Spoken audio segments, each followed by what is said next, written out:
My brother is an oil painter, and my sister-in-law is also an illustrator and painter. So what they did was they took her easel, and that's the cover, really.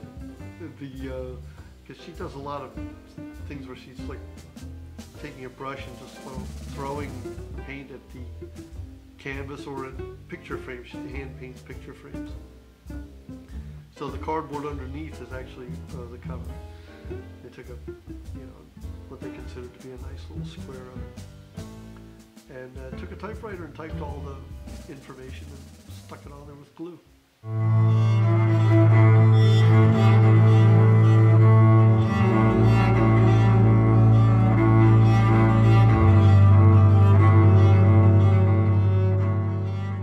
I had done some records for CIMP Records, and their approach was very simple and honest and direct. You go in a room and you set up microphones, 2 microphones, and you play, and whatever the microphones pick up, that's the record.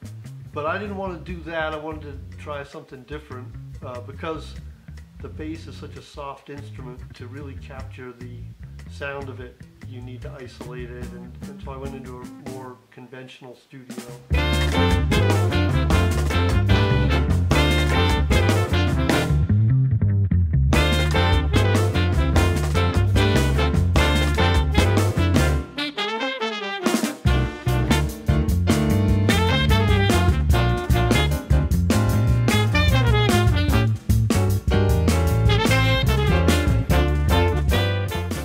Listening, my friends and I, to the British invasion bands and Hendrix and all those guys, the Grateful Dead, when we were kids, and we picked up instruments and started playing and trying to play like them. And Larry Coryell was in the mix with all those guys. He was like a rock star, even though he was really a jazz artist. And we didn't draw much of a distinction between him and all those guys. So I wanted to have Larry on the CD. I started listening to Larry when I was about 12 years old. He had a record, I still have it, it's called Introducing the 11th House. His tune Lolita was on it. And I used to listen to this record over and over and over. So fast forward to, I guess, the mid-90s,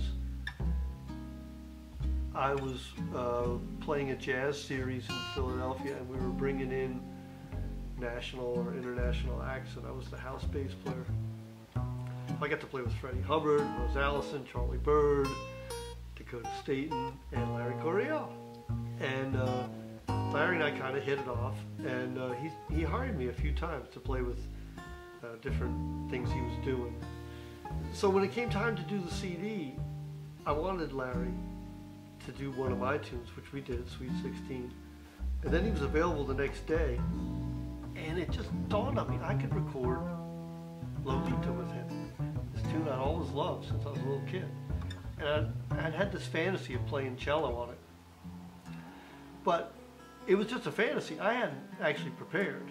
I knew the structure of the tune. I knew enough to lay down the rhythm tracks with him. So we did it, and he took a great solo on it, and we left a chorus for me to play a cello solo, and then he left town. I proceeded to go to work on it, only to find that it was a lot harder than I thought to solo on this thing, and especially after Larry Coryell, who's been playing it and wrote it and has been playing it for 40 years. So we recorded all the tracks in this great studio, and then we went back to my place and did a lot of editing and listening and mixing, and I was trying to play this cello solo in the privacy of my own home, and it just wasn't happening. One day we went back to Forge, and Brendan got the idea to send the electric cello through a Marshall half stack, and I had never played through a Marshall half stack before, but now I know why everybody likes it so much, because it's so much fun, so much power. And that's when this cello solo happened that wound up going on the CD. That's me playing my debut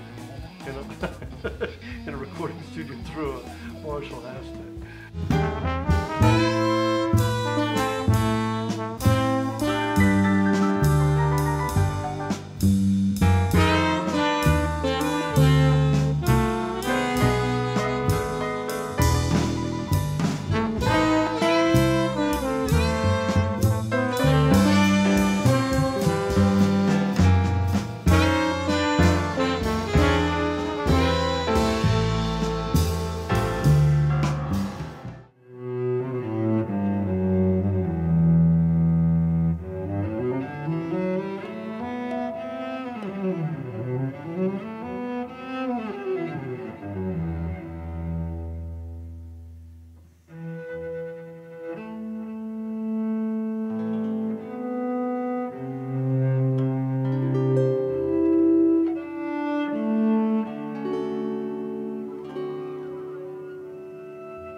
WRTI was very supportive and played my record a lot. And I met a few people that way. People looked me up, and one was a guy who said he was starting a vinyl label. No, he didn't say he was starting a vinyl label. He said, I have a vinyl label, and I'd like to release your music.